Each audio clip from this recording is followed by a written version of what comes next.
May Almighty's peace be upon you.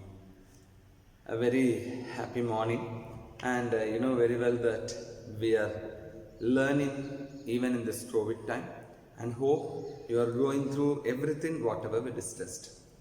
In our last class, we discussed pollination, which is an important factor in fertilization. Before the step of fertilization, pollination is important where the pollen grains are deposited on the stigma. So, as usual in the nature, it cannot fall. The pollen grains cannot fall on the stigma as its own. Only in some circumstances, that is, when self-fertilization occurs in the same flower, it may occur. Other than that, the pollen grain should fall on the stigma of another flower. How is that possible? Only because of pollination. Hope you remember the factors, various agents of pollination, like wind, then animals, when insects, butterflies, moths, snails and slugs, many. So, pollination, once the pollination occurs, the pollen grains are deposited on the stigma. What happens next? That is our today's topic. My dear students, when the pollen grains deposits on the stigma, the next process is fertilization. Fertilization. So fertilization is nothing but it is the fusion of male and female gametes. So fusion of male and female gametes. So fertilization. So this fertilization in ancient terms it is called as double fertilization. When we speak about fertilization, there are various steps. If you see, the pollen grain first deposit on the stigma. This is one part. Pollen grain deposits on the stigma. After that, what happens? The pollen tube, the pollen grain, pollen tubes, it should grow. Pollen tube should grow. Then in a direction it should move. The pollen tube should move in a direction. It should direct. Then entry into the ovule. So that is through the style. It grows. That is what the direction in the style it grows. Then it enters the ovule. It enters the ovule. Then comes the discharge of the gamete. So the male gamete, the pollen grain will have the male gamete. That male gamete should be discharged in the ovule. That is the next step. After discharge, then it is the fusion. Syngamy and triple fusion. We will discuss about it later.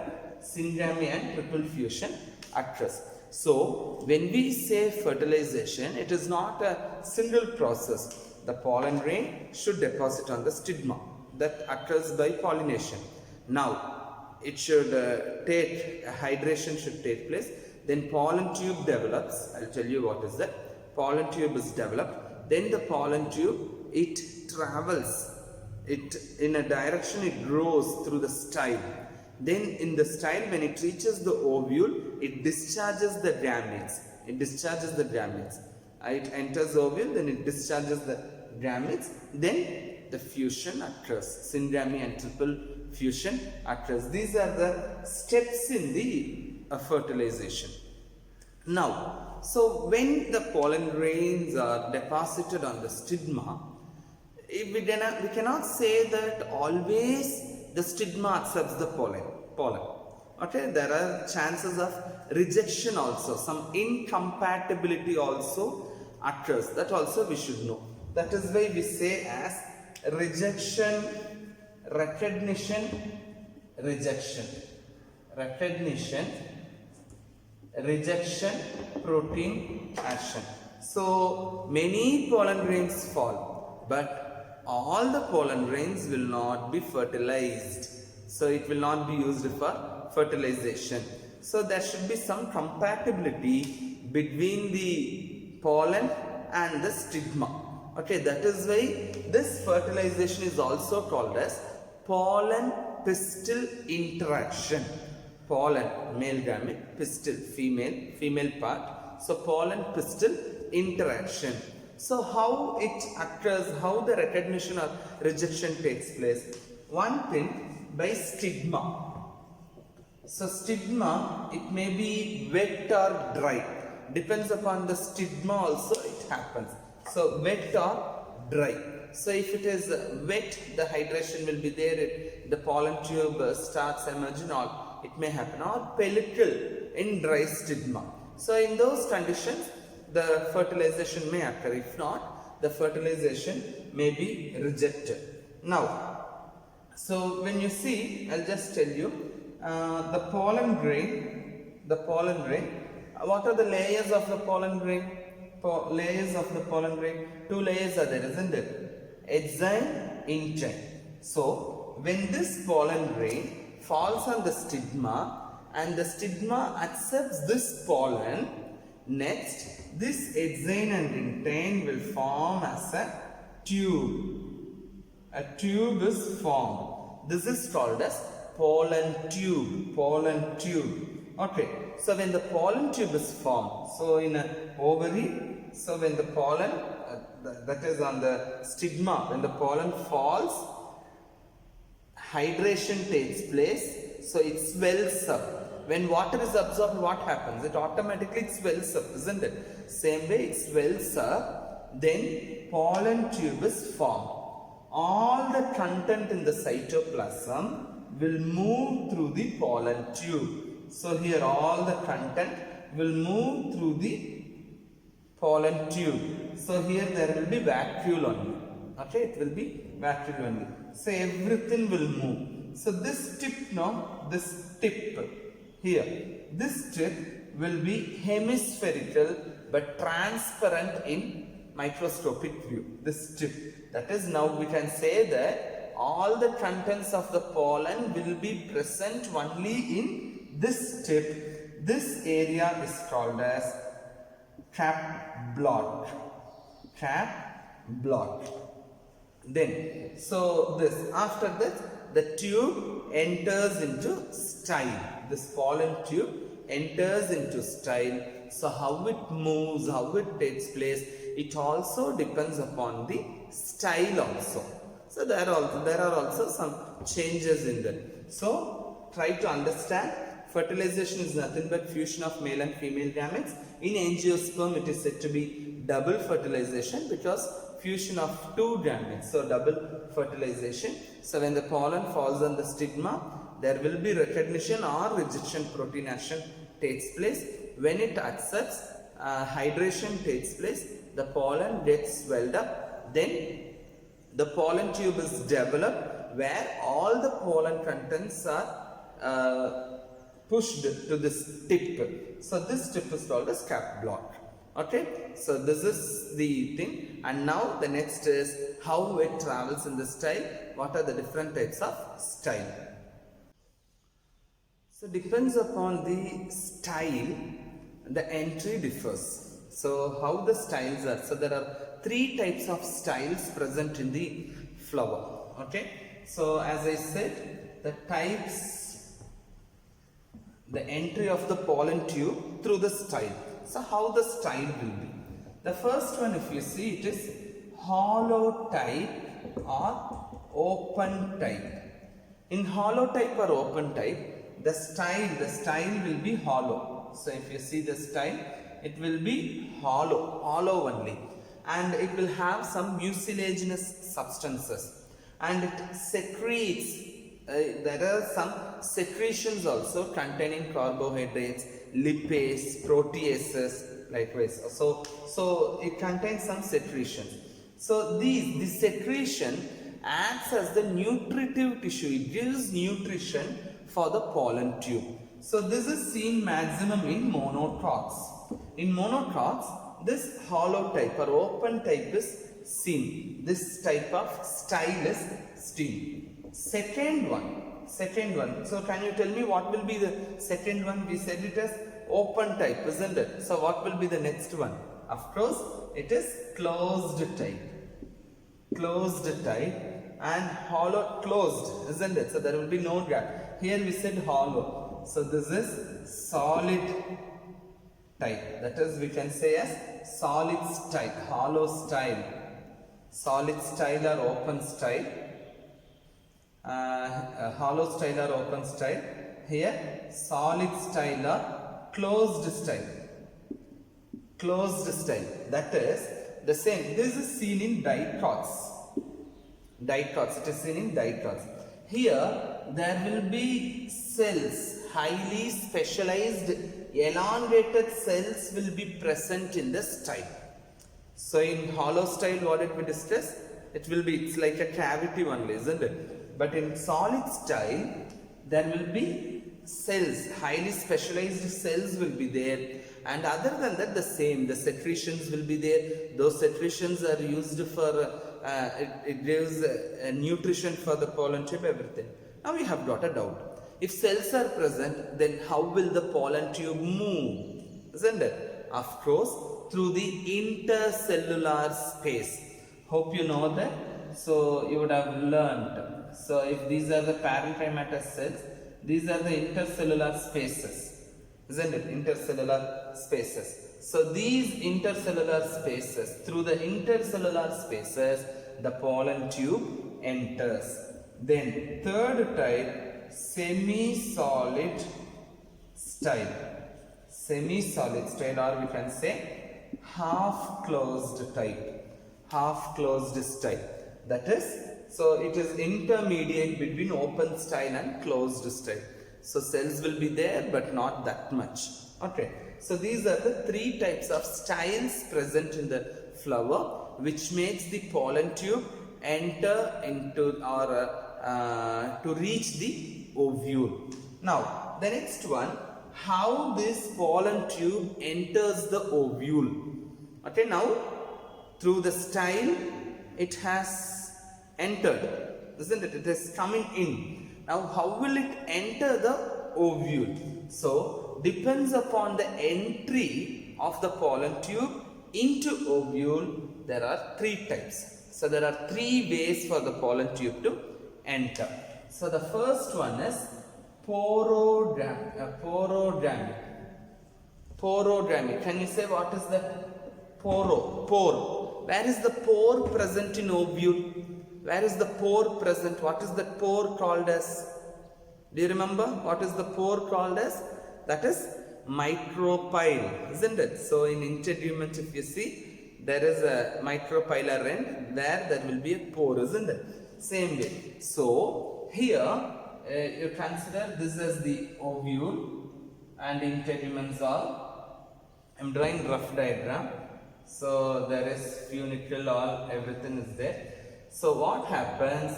The pollen tube enters through the micropyle.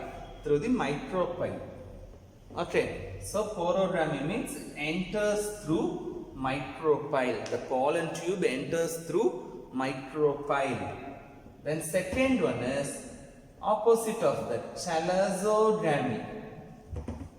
So micropyle, what is the opposite end of the micropyle? Chalaza, isn't it? The basal part of the ovule. So when the ovule enters, when the pollen tube enters through chalaza, that is said to be chalazodramy. Chalazodramy. So just opposite of it. Here it is through micropyle, but in chalazodramy it is through chalaza. Third one is there, mesodramy. When do we use meso generally? Meso means generally in between. Mesocarp, we would have learnt in tomato, the middle layer. Mesoderm, we would have learned.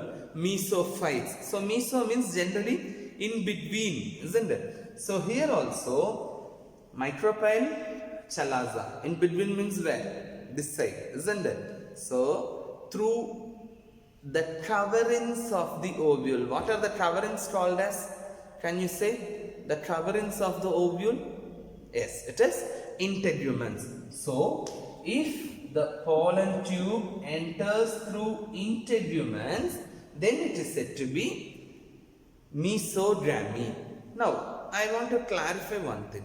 So when they enter, directly it will not grow. So anyhow it will enter. So through integuments it will enter. For example, through integuments it will enter. But after entering, again it comes and it grows here only. Okay, it doesn't grow directly inside the nucellus. Okay, again it comes to the micropylar end, then only it fuses with that embryo sac. In embryo sac only nucleus is present. Hope you know that, apparatus, everything. So, three types: porodramy, entry through micropyle; chalazodramy, entry through chalaza; mesodramy, entry through integuments. Now, how the fusion occurs? Porodramy. The pollen tube enters through the micropyle. Chalazodramy. The pollen tube enters through the chalaza. Mesodramy. The pollen tube enters through the integument. So there are three different ways: porodramy, chalazodramy and mesodramy. Now the style, through the style the pollen tube entered, and the pollen tube, how it enters into ovule also we discussed. Now all these occurs through some chemotropic substances. So the chemicals, maybe in 9th standard you would have learnt about chemotropy. So the example is pollen tube entering through the style, you would have learnt, isn't it? Of course, some chemotropic substances are released here, and there will be a pore through micropylar and it enters. Then it reaches the synergids. Okay, dear students, now what happens here, to tell you, this is the ovule. I am drawing a rough diagram of the ovule. The embryo sac is present here.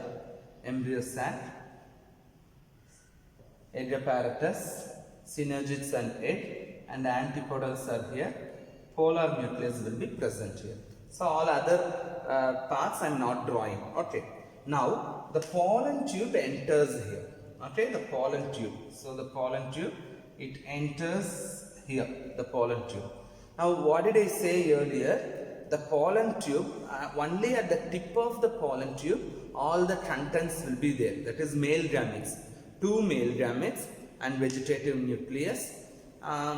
Then the cytoplasm. So everything, now it is pushed to the tip, isn't it? So now, so these male gametes are discharged. It is given. Once it is discharged, this is degenerated. The tube nucleus is degenerated. Now two male gametes are there. So two male gametes. In the beginning I said, in angiosperms double fertilization is seen. In angiosperms double fertilization is seen. So at the time, for understanding, I said it is fusion of male and female gametes. Two gametes are involved, isn't it? How two gametes are involved? That we can understand now. Okay. So actually, S.G. Navashin and L. Grignard, they found that male gametes, both the male gametes are involved in fertilization. So not only one male gamete. Usually in higher animals, only one male gamete is involved. In plants, when you see, so both the male gametes are involved in fertilization. That is why it is said to be double fertilization. So S.G. Navashin and L. Grignard observed double fertilization in some plants. So they understood that. What happens here? Now we know that in tube nucleus, two male gametes will be there. Two male gametes. Those two male gametes are liberated. Okay. Now the first gamete, it goes and fuses with this synergids. The first gamete, it fuses with this synergids, which forms as embryo. Then zygote, everything will be formed. Okay, which is very important. At the same time, another male gamete. So we said that there will be two male gametes, isn't it? One male gamete fuses with the synergids. Okay, in this embryo sac in egg apparatus. So only in synergids it fuses. The another male gamete it travels, and what is this present in the center? What is this present in the center? Polar nucleus, or we can say secondary nucleus. So now the another male gamete, it grows and fuses with this polar nucleus. Polar nucleus. Okay, so this is what. Now you tell me how many nucleus here? 2. So this is 2n. Now one more male gamete fused, isn't it? That is n.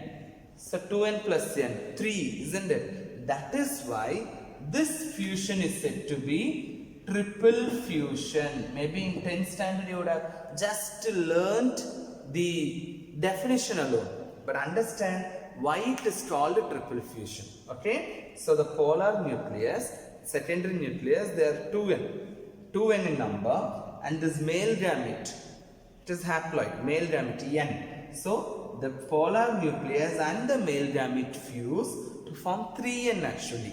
That is why it is said to be triple fusion.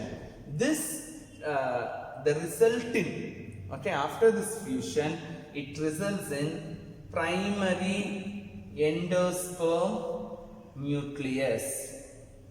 Primary endosperm nucleus, PEN. In short, they say PEN, primary endosperm nucleus, which acts as nutrition for the developing embryo, which gives nutrition for the developing embryo. So double fertilization is seen and triple fusion is seen in plant. Okay, I hope you understood how it is. So two male gametes. So one male gamete fuses with the synergy and the another male gamete fuses with polar nucleus. So this forms, so the first gamete fusion with the synergy, it forms as embryo, and the second one with polar nucleus, this form primary endosperm nucleus, which gives nutrition to the developing embryo. Now you can see how God has created, isn't it? So He has made all arrangements. Even in human beings, the child and fetus, all arrangements are made to breathe, to get nutrition, everything. Same way, for this developing embryo also, the nutrition is given by primary endosperm nucleus. That's why we say God is great. So learn well, learn the concept. You will be very interested when you see the flowers hereafter. So see you in the next class with the structure of monotot seed and dicot seed, and the last topic, parthenocarpy. Thank you all. Assignment questions. 1. What are the stages involved in double fertilization? 2. Define cap blot. 3. What are the different ways by which pollen tube enters into ovary? 4. Define triple fusion.